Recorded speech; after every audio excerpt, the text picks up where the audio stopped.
Welcome back to another episode of the Supernaturals podcast. Now, before we begin, I have a serious question. What is something scary that isn't actually scary? Like, are there any spooky TV show characters that aren't meant to be scary, but they're like actually are? You know, in Home Alone, when they make the neighbor like out to be a murderer. Yeah. And he just turns out to be this like church loving guy.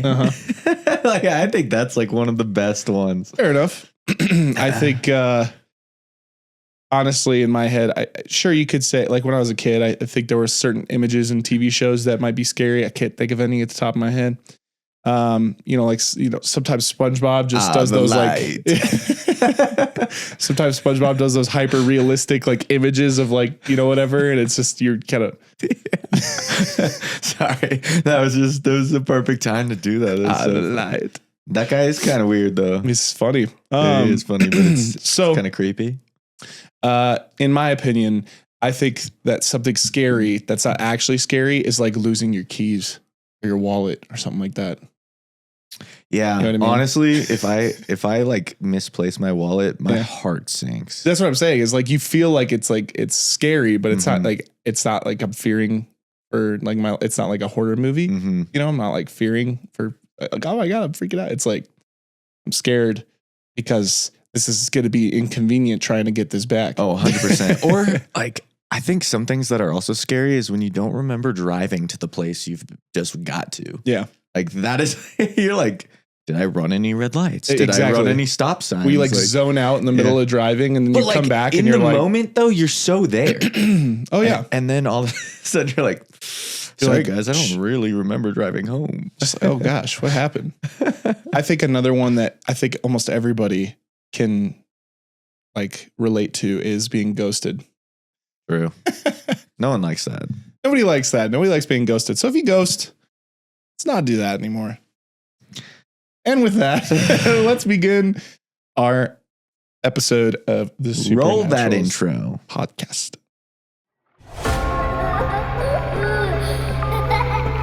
And yeah, I'm going here.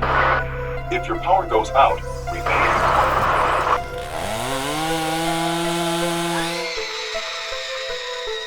Welcome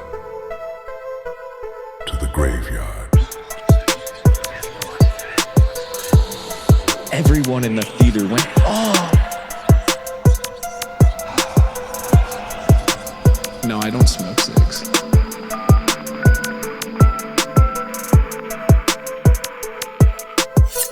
You can't just sit down and watch it. Take personal security precautions to avoid becoming a victim of an attack. This is the Supernaturals podcast on the SPN network. You asked, we listened. Every season we do a Creepypastas episode.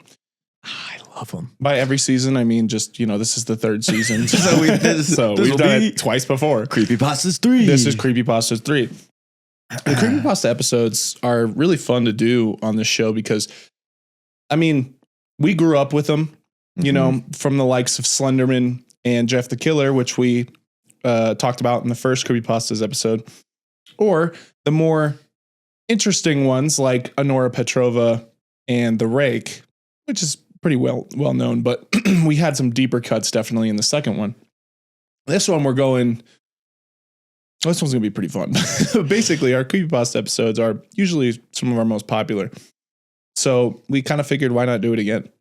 And if you are Gen Z, which I guess technically I am. You are.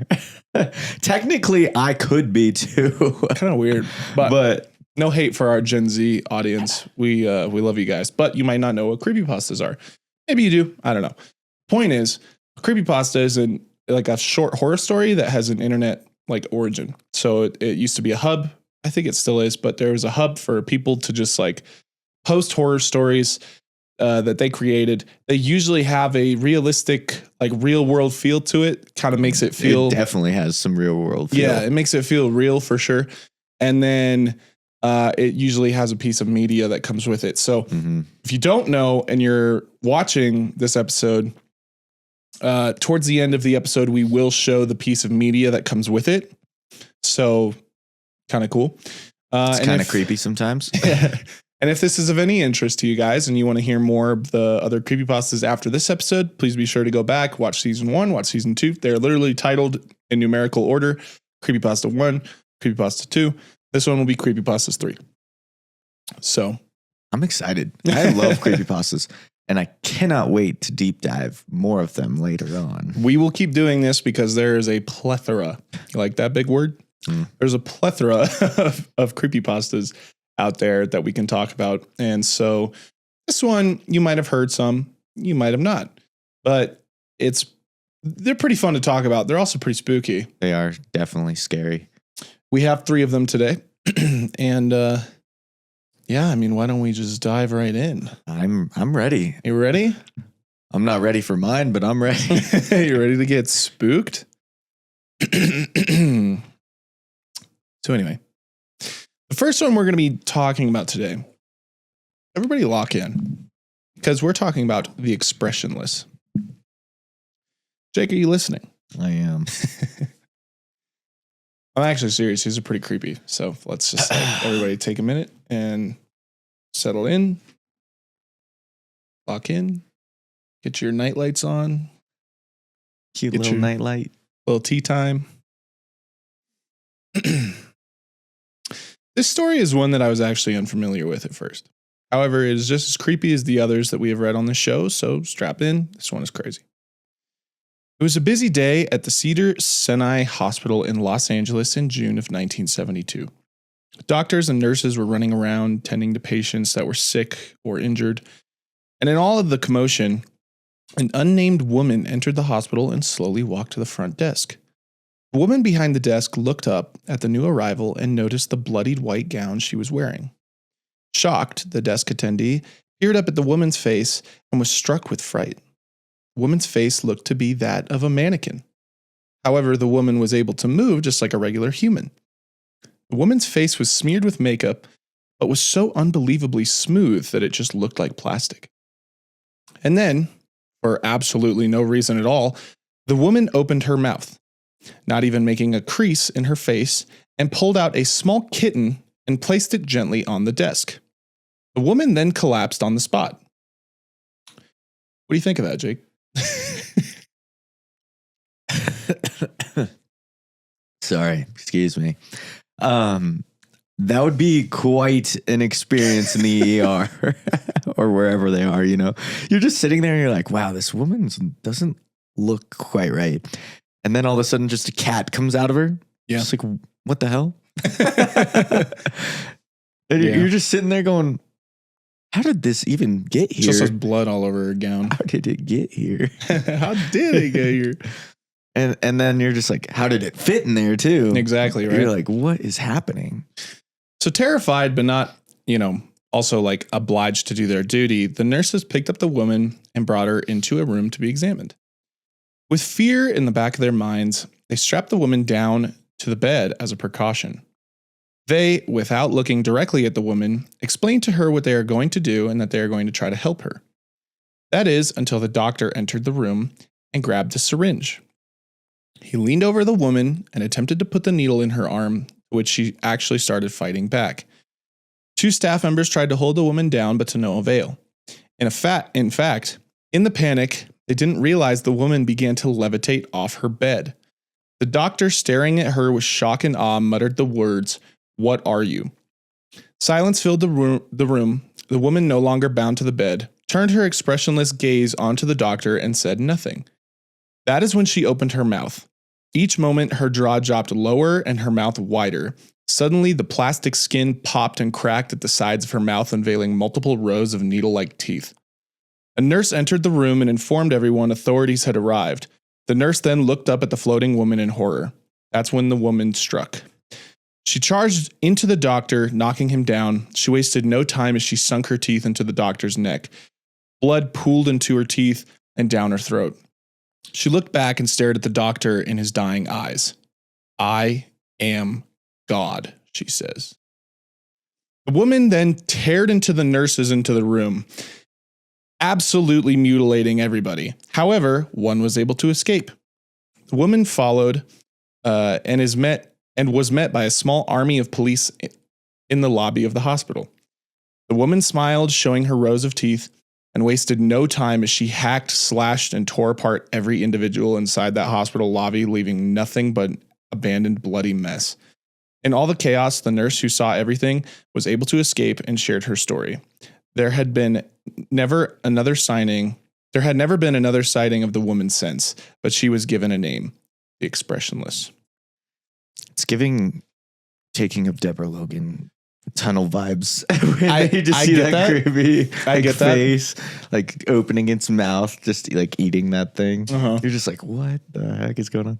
But the picture of this Expressionless is weird. Yes, so we're going to show the Expressionless picture here and like right here by our sign. Mhm. If you're watching. So in 3, 2, 1, there it is.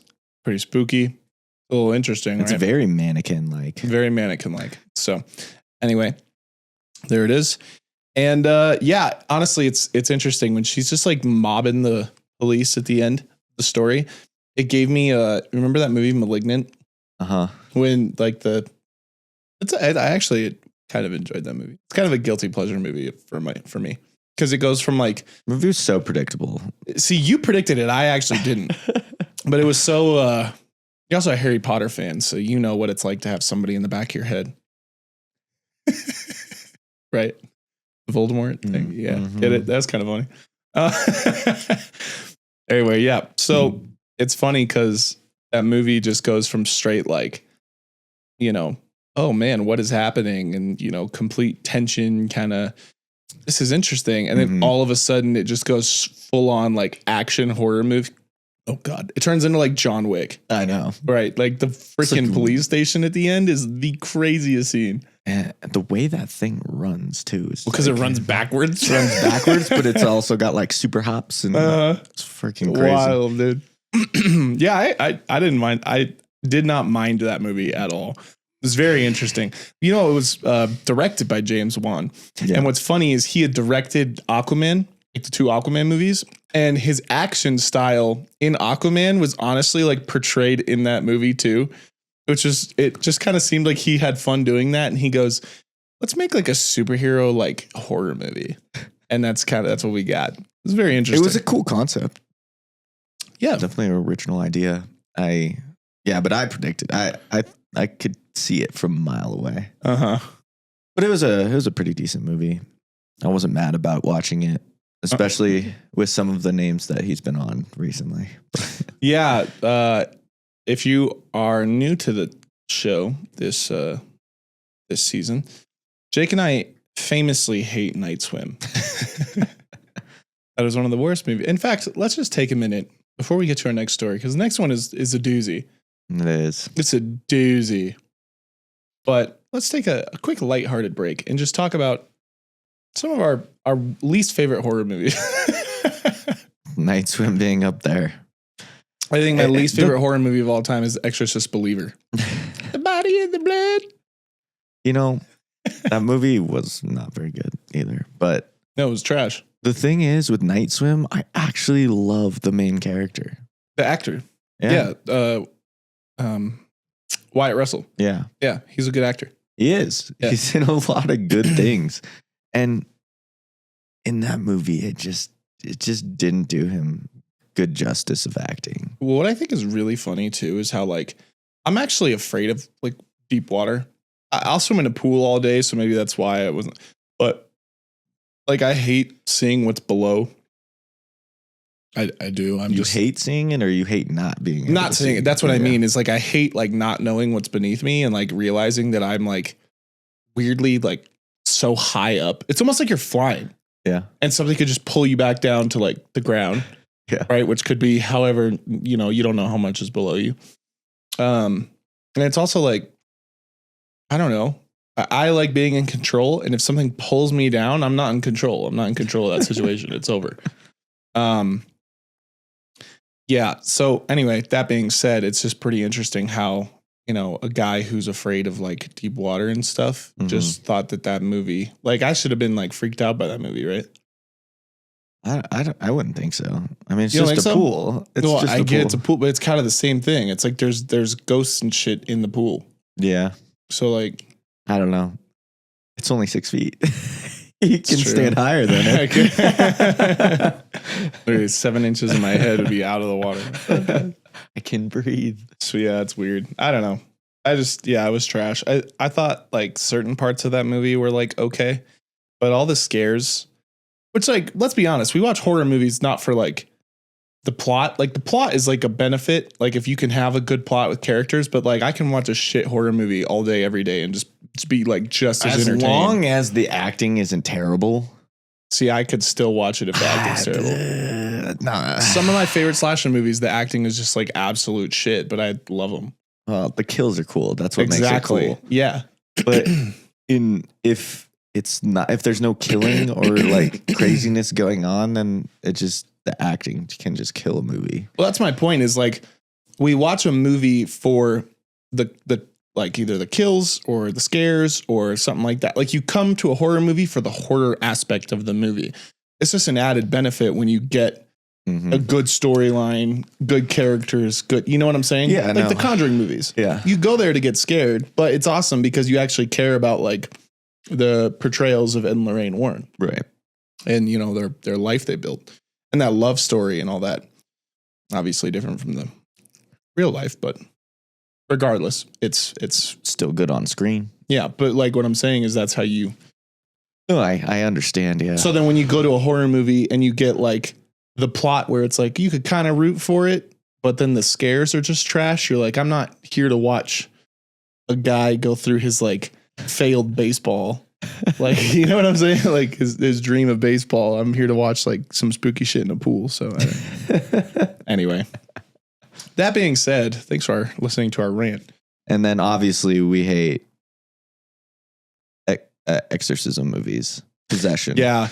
That's one thing I can't stand like, is possession exorcist movies because they're just all the same thing. They are. There's no new like idea. You could say the same about slashers. Like it's just a group of teenagers running away from a slasher. But I think that you can get creative with that. And I think that when it comes to an exorcist movie, which I thought they tried to get creative with like the dual like. But how different is that really? I mean, it's not entirely, but you can say the same thing about slashers. I don't know. It still ends with the power of Christ compels you. And then the ghost leaves and then it's over. Yeah, it's true. I don't know. It's just a theme. At least like slashers, it's like you can create a kill that you haven't seen before. Like we watched Scream 7 and I didn't expect to see somebody turn into a freaking beer tap. True. That was pretty cool. I had never seen that before. Well, I'm not saying who, but I'm just saying that seemed like a very not Ghostface type kill. And I'm happy that I saw it because it was kind of sick. It was gross, but it was awesome. I just sat there and I was like, oh God. There was not a lot of Ghostface like things in that movie though. Very non Ghostface stuff. Yeah. Yeah. Yeah. Just because it was just so different. But regardless, exorcism, possession movies are not our favorite. Not our favorite. All right. Moving on to back to our regular scheduled programming. Numero dos. Jake. Yes. Let's talk about this one is actually really messed up. So everybody like viewer discretion is advised for sure. Yes. We just got monetized on YouTube. So hopefully this doesn't screw us up. I'll be careful with my word choice. We have actually talked about SpongeBob before on one of the Creepypasta episodes, except we did the SpongeBob bootleg episode. This one is pretty famous, though. This is an alternative title because of demonetization. However, we don't care too much about it, considering the episode won't get monetized anyway due to the subject matter of the episode. I would agree. It probably won't. So, one can hope. One can hope. We'll see. Maybe limited stuff. We'll see. I don't know if I want to read the title. So the actual title of this story is called Squidward's Suicide. I know the kids these days say unaliving now or whatever, but I don't care. We don't BS our listeners. It's true. We don't. It's the story. It's just a story. However, this story is definitely going to have a disclaimer due to the really messed up stuff that we're about to say. I mean, this is by far one of the most graphic creepypastas ever made. Yeah, it is. It's also one of the most famous, but we haven't talked about it because, well, Yeah, we'll definitely try to tone it down a bit, but we kind of still want to give you that spook factor. yeah. So Let's run it, dog. let's be ready. Be ready, be ready. That being said, if gore and suicide is something you do not want to listen to, go ahead and fast forward to a bit farther in the episode, probably to about 5-10 minutes, I would say, starting from this point on. Yeah, You can skip it if you do not want to listen. I think we also have chapters. Yeah, we can chapter it. We can chapter it. So Skip to the next chapter. but if you like living on the edge, Exactly. All right, let's begin. The story takes place in 2005 as a young intern for Nickelodeon headed to work. He explains that he had wished to get a degree in animation, and so he took his unpaid internship to gain some experience. The intern then explains that he was happy with the role because he got to work on SpongeBob SquarePants and even get to see new episodes before they were released. He then mentions that things around the creative room were a bit slower than usual, and that there was a delay on season 4's release. This was due to the fact that their first SpongeBob movie had just released in theaters and everyone was kind of worn out. But he and another intern were sitting on the final cut meeting where the writers and animators would come together and watch the supposed final cut of the episode and see how it looks. The episode they were supposed to watch was the Fear of the Krabby Patty episode. The intern then mentions here that during the final cut sessions, the episode title card usually pops up with something dumb and funny, like how sex doesn't work or something to that some sort of inside joke. However, on this particular day, the episode title card that popped up was white and black with red writing, and the red faded words made out Squidward's suicide. For the people watching the episode, here is the image of the title card, and we'll put it right here. Maybe. What? it's freaky. Oh, I was so confused. Yeah, no, it'd be such a different like experience than what you're normally used to seeing. Yeah. Like, Also, what's Dan gonna put on there, today or Yeah, whatever? And yeah. he's like, oh, that's dark. different. Yeah. Oh, geez. Okay. But I guess, yeah, if like the regular title cards are, something different, like it's always like a joke or something. Exactly. Who knows? Well, there you go. The intern chalked it up to a morbid joke. Even one of the interns gave a chuckle at it. The episode begins and everything is normal. Squidward apparently has a concert and is practicing the clarinet, but gets interrupted by SpongeBob playing outside. He yells at SpongeBob, obviously, typical Squidward, and tells him to stop being so loud. SpongeBob agrees and then leaves to go play with Sandy and Patrick. The episode then immediately cuts to Squidward's concert, and this is when the intern said things started to seem a bit off. He mentions the audio skips the frames a few times during Squidward's performance, which isn't uncommon, but the intern mentions that he looked over to the animators and noticed their faces of confusion, as if they knew this wasn't the episode that was supposed to be showed today. It got worse when, in the episode, Squidward finishes his performance, and then everyone in the crowd begins to boo him. Even SpongeBob was there booing him, which was unlike his character. It then cuts to Squidward, who gives a look of horror. It then cuts back to the full look at the crowd. All the cartoon fish paying people in attendance had hyper-realistic eyes. Not real, but more real than CGI cartoon animation. That shot is what caused multiple people in the room to murmur about what they were watching. Yeah, that'd be quite the day. That'd be freaky for sure. You're just sitting there and you're like, what is going on? Yeah. Even you're like looking around the room and everyone's confused. Yeah.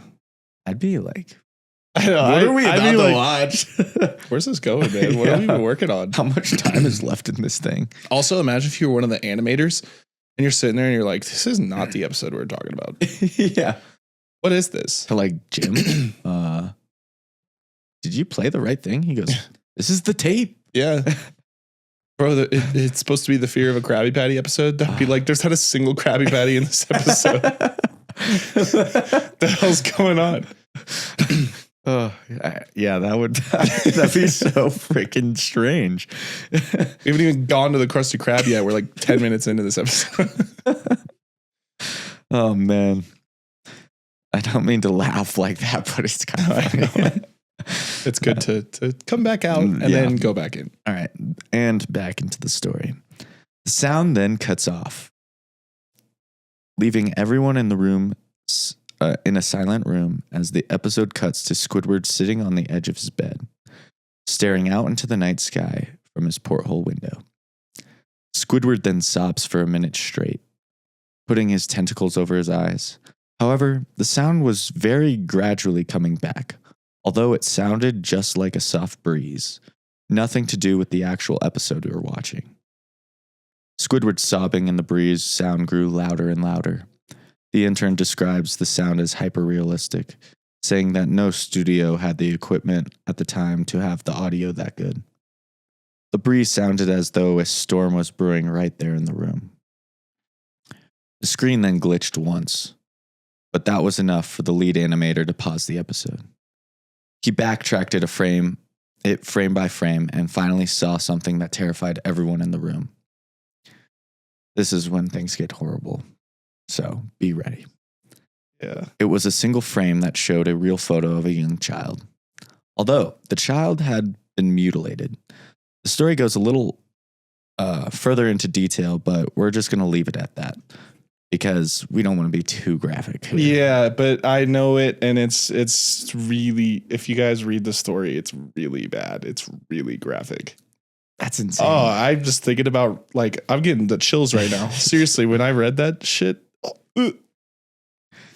So again, this just a disclaimer. This is fake, by the way. Yeah, this is a fake story. This but like I'm you're sitting so there kind of like, drawn in that you're like, did this fucking happen? that's the thing about creepypastas, dude. They get you. Oh fuck. Okay. They do get you. All right. You know, yeah, it was so funny because on our last creepypastas, Cal was telling, or maybe it was the first one. I can't remember, but I was reading like the Cove.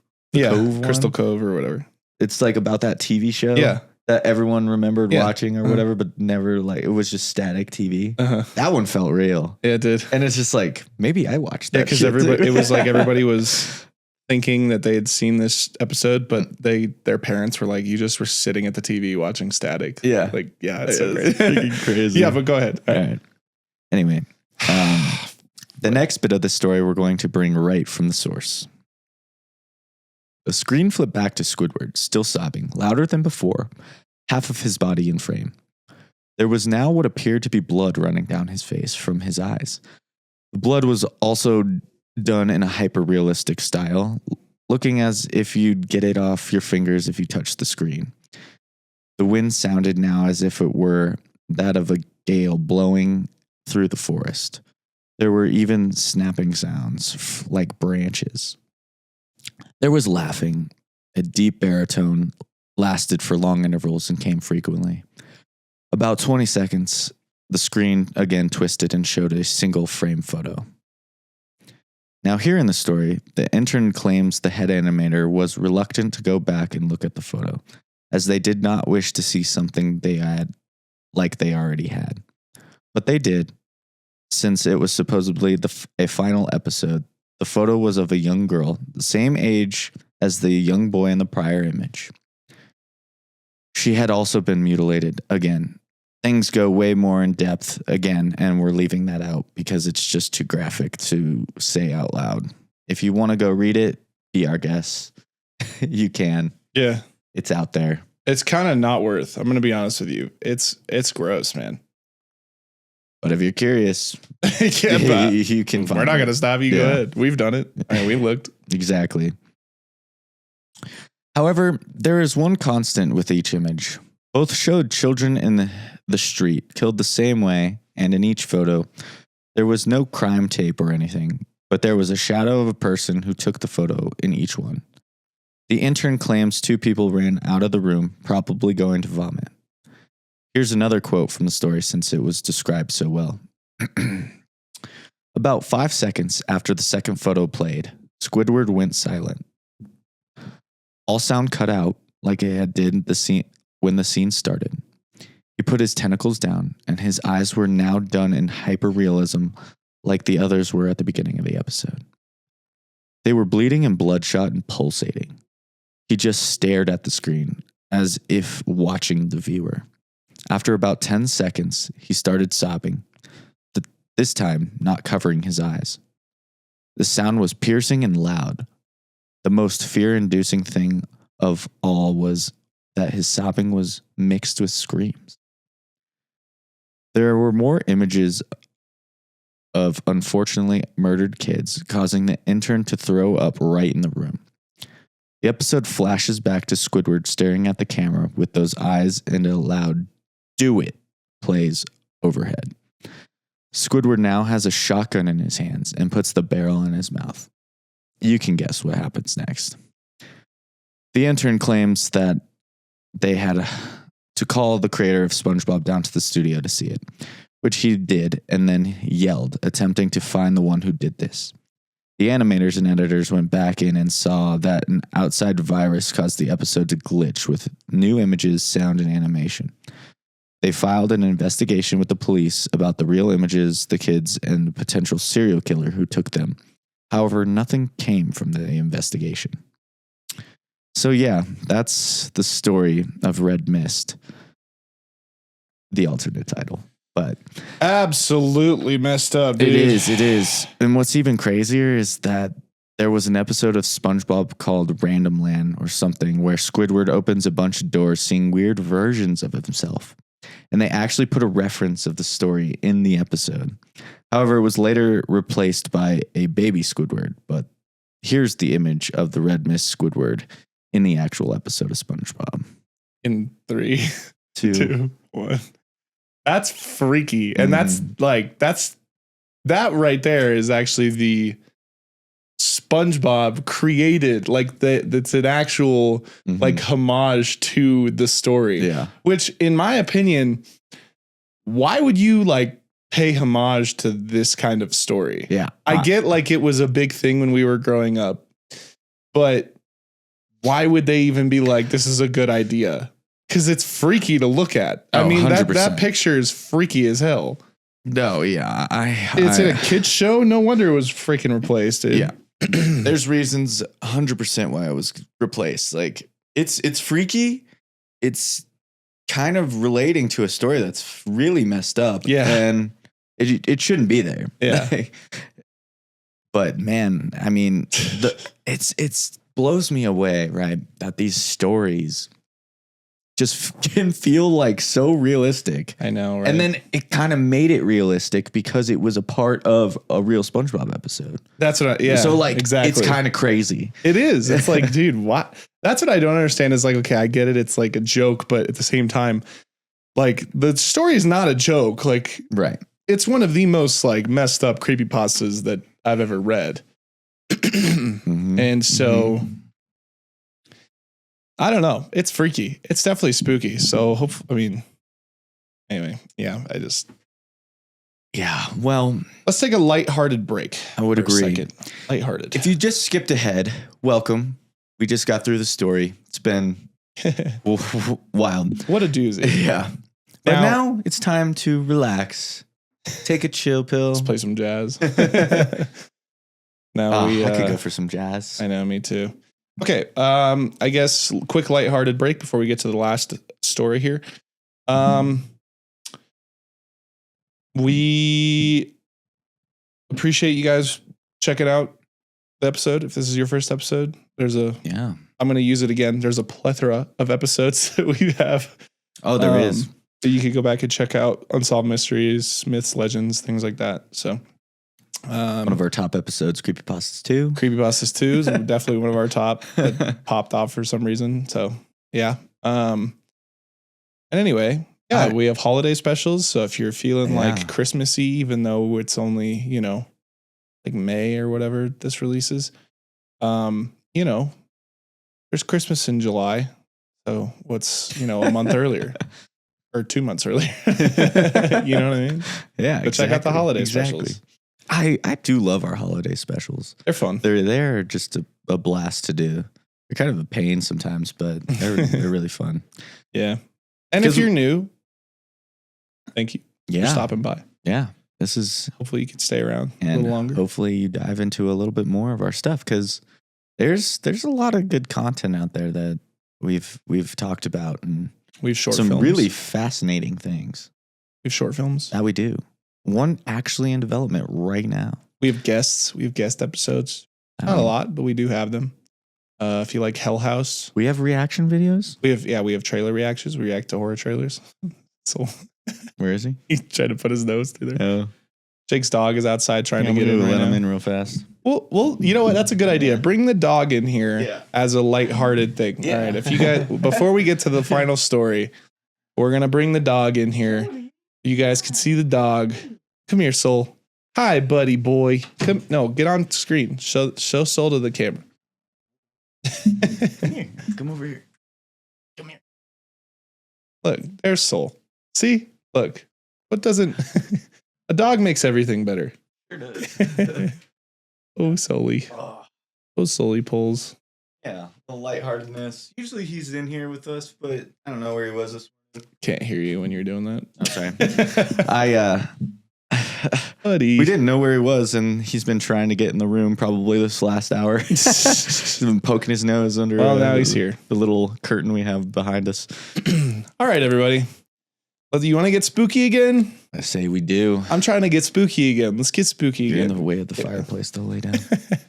We got one last story for you guys. Yes. One last one, and then we'll see you again next week. This one is called Laughing Jack. Now, we're going to be looking at another famous story. Now, you know how much Jake and I love Terrifier. We're big Art the Clown fans over here, as you can literally see right there. But did you know that there was a black and white clown that terrified people long before the clown genre of horror was overshadowed by art? Wow. I guess and Pennywise. But Yeah. art really is like the GOAT, in my opinion. Pennywise is cool. He was crazy in Welcome to Derry. That was pretty impressive.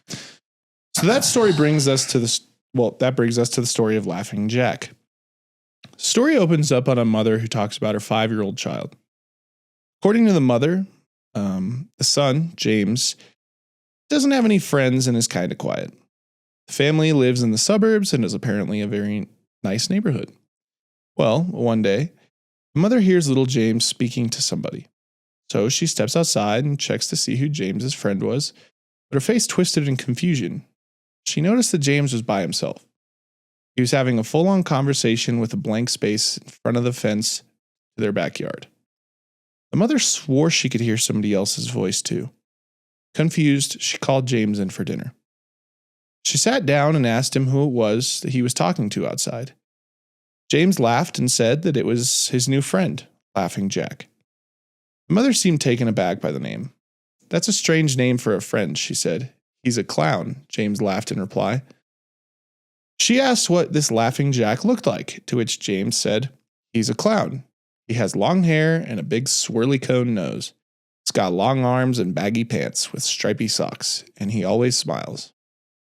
The mother chalked it up to being some kind of phase and went about her night without any more thought on the matter. That is, until she awoke to a horrible nightmare. She was in a rundown amusement park. Everything was painted black and white, and the stuffed animals were all hanging from nooses inside their ripped-up carnival tents. Each animal had a terrible grin on their face and was staring right at her. The Pop Goes the Wheel song played overhead, and the mother couldn't help but sing along, even when the music got more distorted. She then says that right before the pop in the song, these lights turned on, blinding her in bright white. That is, until multiple silhouettes of shadow came rushing towards her. They all surrounded her, and she took a closer look. They were all mutilated children. Staring at her as they started screaming. She awoke from her nightmare and saw some of James's action figures were on her nightstand, positioned so that they were looking at her. She sighed at the thought of James playing a prank and walked downstairs. James was in the middle of laughing as he ate a bowl of cereal. James, did you put your toys in my room? She asked. No, Mom, Laughing Jack did it. Well, you tell Laughing Jack not to do it again, she said. The mother watched her son finish up his breakfast, then head off to play in the backyard. The mom didn't get much sleep the night before, so she headed into the living room and cuddled up with her dog on the couch watching TV. She ended up dozing off for a couple hours and awoke quickly to the remembrance that James was still outside playing. She took off and went to check on him. Sure enough, he was still there. But he was huddled together, like he was eating something. Mom ran over and saw that he had a bunch of candy in his lap. Terrified, she demanded to know who gave him the candy, to which he replied, Laughing Jack did. Now the mom was pissed. This Laughing Jack thing had gone far enough. She brought him inside and they spent the rest of their day not speaking on the matter again. That night, the mom tucked James into bed and then said goodnight to the dog before going to bed herself. She then awoke to a loud scream. She jumped out of the bed and ran into the living room. Her eyes widened at the sight before her. Cabinets were wide open, food and chairs were knocked over, and the worst sight of all, the dog was hung from a lighting fixture with its guts torn out and hanging from its body. Mother screamed and ran to James's room where she found him, screaming in the middle of a thrashed bedroom. She grabbed James and ran out of the front door and over to the neighbor's home. The police got involved, but they did not believe her. Instead, they thought that an intruder had done the damage before running away. But the mother knew that it wasn't that. Next day, the mom and James went back home. James didn't play outside that day. Mom and the baby... my bad. The mom took the baby monitor and put it in James's room before she went to bed so she could hear if anything happened that night. Sure enough, she then awoke to a weird moan coming through the monitor. She got up slowly and wondered if it was James's snoring. But her eyes shot open as she heard a terrifying laugh coming from the room. She grabbed a knife from the kitchen and bolted to James's room where she opened the door to a sight of absolute horror. Viewer discretion is advised. James was nailed to the wall, guts hanging out just like the dog. The mom screamed and cried but was cut short. Out of the shadows came a white pale man with black and white striped clothing. His nose was a cone and his hair black. It was, of course, Laughing Jack. James moaned he was still alive. The mom watched as Laughing Jack came between her and her son. She readied the knife and brought it down hard, attempting to strike the clown. But the knife passed through a cloud of black smoke as Laughing Jack disappeared from sight. The knife ended up striking her son, killing him. The story ends with the mom being thrown into a mental hospital over the matter as Pop Goes the Weasel plays overhead. That's a wild story. Mm-hmm. I could see that being like a film. Oh, 100%. It's like, you know, in, what's the movie? Talk to Me. Yeah. When she's like getting attacked by her dad. Yeah. And she like stabs her fake dad with the scissors, but it turns out to be her real dad. Exactly. That is exactly what I'm imagining here, except it's just not her dad. She thinks she's stabbing the clown, but in reality, it's just going straight into her kid. Yeah. That's crazy. Yeah, it's messed up. And then she gets thrown into a mental hospital at the end. Oh, tough. God, see, these stories get to your head because you're just like, dang. They're dark. They are dark. And you're like, and then you sit there and go, did that happen? Yeah. Anyway, they're fake. They're fake. Here's a story here's an image of Laughing Jack. 3, 2, 1. Bingo was his name. Oh, he's a little freaky, dude. Now on a more lighthearted note, I guess, kind of. It's also worth mentioning that there's a shit ton of sexual fan fiction for Laughing Jack. I don't know why, but it's just occurred to me. Erotic fan fiction. It's occurred to me that he is apparently known as a creepypasta bad boy. So, do with that information what you will. I can only imagine what's out there. If you find that guy attractive, then okay, more power to you, I suppose. Yeah. Interesting. That's so crazy. Isn't that wild? It is. Well, there's a lot of like fan art and stuff of him. It's so funny when you look up Laughing Jack. Just him, by the way. The fan art still comes up. Mm. So then you try to dive a little bit deeper and you go like Laughing Jack, like hot. You just add the word hot. Sure enough, bro, there's like, this man's fucking ripped. he's like, you know, smiling at the camera and shit. And you're just like, bro, what is this? And yeah, I dove a little bit deeper into it. And it was just like, girls love this dude for some reason. So, I mean, hey, I guess more power to you. I've never seen like sexual fan art of Art the Clown. No. So like, I don't know what the difference is between like that clown and then that clown. I don't know. But I weirdly don't, It's I don't weird, see, weird. I don't see like fan art, like sexual fan art of other hoarder villains other than Ghostface is a big one. Yeah. Girls do like weird stuff when it comes to Ghostface. I've seen that. There was like a whole trend I saw of like videos where girls would be like, Put this on. "Don't kill me, Mr. Ghostface," or something like that. And then it's just like Ghostface is like behind them and they're just like, ooh, it's like, guys, what are we doing? I don't know. It's just so bizarre to very, me. very interesting. So I guess Laughing Jack falls in that same category. I don't know. Yeah. But it is what it is. Well, we've heard some crazy stories today. Yeah. And I think that's going to conclude us with our Creepypastas 3. Yeah, it is. We usually do 4, I believe. But honestly, I kind of figured that 3 was Plus, enough. these stories were pretty long. They're also pretty dark. Yeah. So we're just going to leave it at that. Hopefully YouTube doesn't get too mad. Granted, you know what? Danny and Michael have like literally, I think like honestly Talk to Me and Bring Her Back included a lot of similar horror ideas that these stories did. Yeah. So, and they're on YouTube. Their videos of Ronald 100%. McDonald just mobbing kids at a freaking, that's it to me. It's like, That's at a McDonald's place. yeah. And that video still had ads on it. So Yeah. it's like, Yeah. we should be fine. These stories are fake. They're fake. Sorry. Yeah. Full disclaimer, they're fake.